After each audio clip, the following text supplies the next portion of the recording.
Well, we just wrapped up Pride Month. Despite bipartisan support for gay marriage across the country, transgender rights are still being challenged.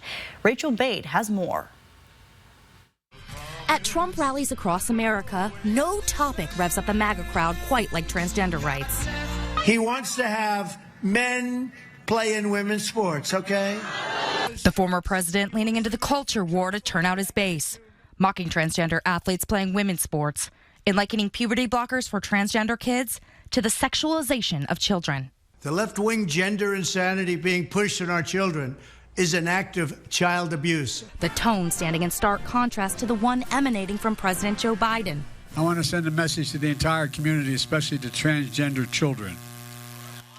You are loved. For Biden and the Democrats, supporting the LGBT community has long been a top priority. The president rolling out policy after policy to protect such rights, even decorating the White House in rainbow flags during Pride Month. Pride is back at the White House.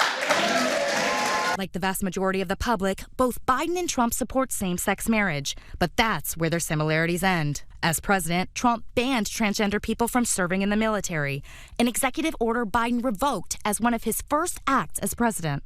Trump also rolled back discrimination protections for the community. Biden expanded them, then went even further. The current president extended federal workforce benefits to same-sex couples, enhanced access to gender-affirming care for transgender individuals, and signed a bill recognizing same-sex marriage, just in case the Supreme Court ever reverses its ruling on the matter. The onslaught of state laws targeting transgender Americans and their families, it's simply wrong.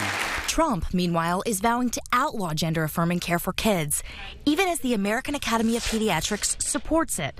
Those treatments, the Academy says, can be important for improving mental health.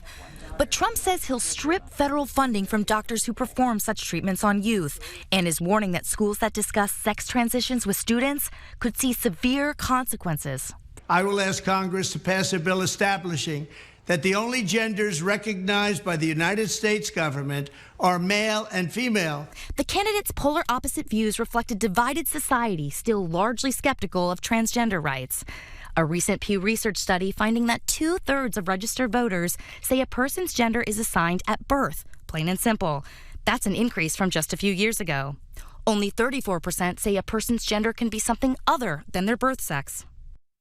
Last month, Biden pardoned service members convicted of violating an old military ban on gay sex. Still, the president says more needs to be done to ensure equal protection under the law. Rachel Bate, ABC News, Washington.